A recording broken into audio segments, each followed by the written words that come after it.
रात का सन्नाटा घर पर छाया हुआ है।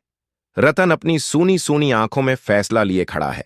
मैं अब यह घर नहीं सह सकता, कहकर वो पीछे मुड़ता है और अपनी जेब का दरवाजा कस लेता है। दादी की नजरें उसकी हर चाल पर पड़ी रहती हैं। उसके चेहरे पर एक शांत पर फिल्मी ठंडक है। दादी धीरे से सीढ़ियों की तरफ बढ़ती है। उसकी हथेली अनाबिलक सी आवाज में करती है। काम तेल की बोतल उसकी उंगलियों के बीच हल्की सी चाल में फिसलती है। रतन नीचे उतरता है, कदम दर कदम, और नीचे उतरते ही उसके पैर फिसलते हैं। तबाह सा हर तरफ गूंज उठता है। लोग दौड़कर इकट्ठे होते हैं। रतन जमीन पर पड़ा कराहता है। उसकी आंखें बंद हैं और सिर से खून धार की तरह बहता है। भीड़ में चीखें और पसीना एक ही संग बनकर कमरे में तैरता है।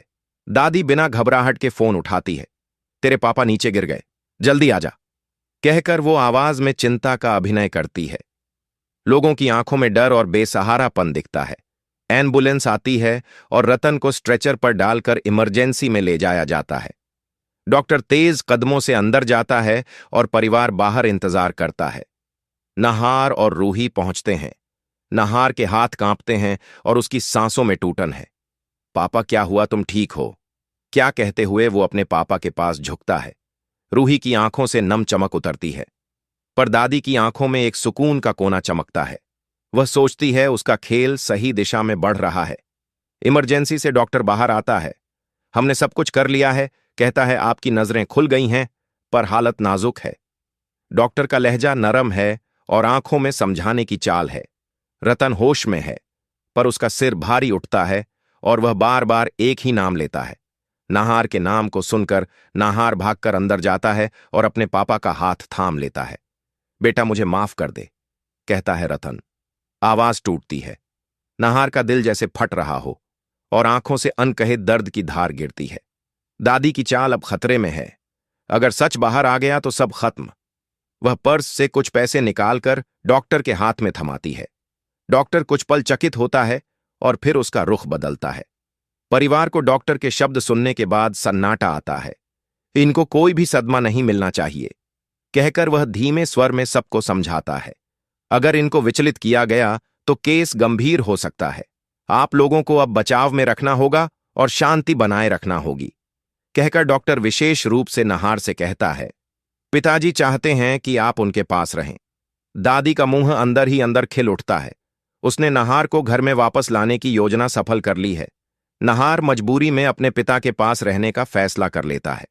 दादी मन में अपने अगले कदम की साजिश रचती है। वह ठान लेती है कि रूही और नहार को अलग करना ही उसका असली उद्देश्य है। घर के कोने को फुसफुसाहटें भर देती हैं।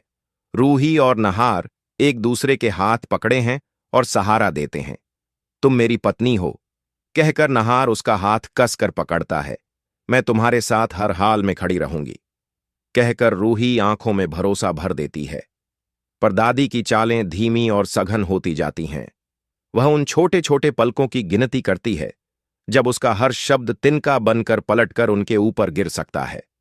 रतन धीरे धीरे बेहतर होता है, पर डॉक्टर बार बार चेतावनी देता रहता है। किसी भी तनाव से दूर रखें, उसे कहकर वह परिवार को चेतावनी देता है। हर कोई एक दूसरे से दूरी बनाने लगता है, पर दादी की खामोश मुस्कान अंदर ही अंदर आग भड़काती है। उसकी आंखों में अंधेरी चमक है और उसके होंठों पर हल्की सी मुस्कान है जो किसी और के लिए है ही नहीं। दादी अब आगे की मंडी सजाती है।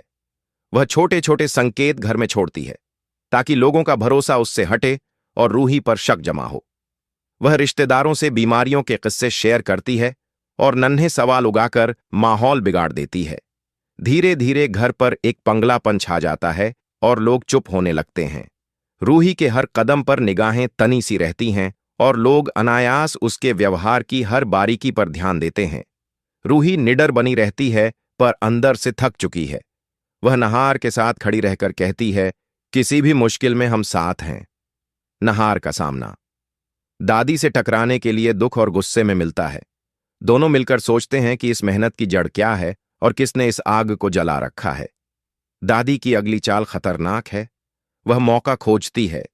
जब सबकी निगाहें कहीं और हों, धीरे धीरे उसका इरादा स्पष्ट होता है और घर के लोग अनजाने में उसके साथ होने लगते हैं। पर रूही में अब एक ज्वाला जग चुकी है। वह तय कर लेती है कि नाहर को खोने नहीं देगी और दादी की हर चाल का जवाब देगी। क्लाइमैक्स की ओर रतन की हालत सुधरती है, पर सच को दबाने की कोशिशें बढ़ती हैं। नाहर और रूही मिलकर सच्चाई की एक कड़ी खोजते हैं। दादी की चालें खुलने लगती हैं, पर दादी और भी गहरी साजिश पर उतर आती है। घर की दीवारें गवाह बन जाती हैं और हर तस्वीर में सवाल छुपा नजर आता है। आखिरी पल रूही अपने अंदर की ताकत से दादी के सामने खड़ी होती है। नाहर के साथ उसका कदम ढीला नहीं होता। दादी की मुस्कान कड़क पड़ती है, पर रूही की हिम्मत के आगे उसकी चालें ढहती सी लगती हैं।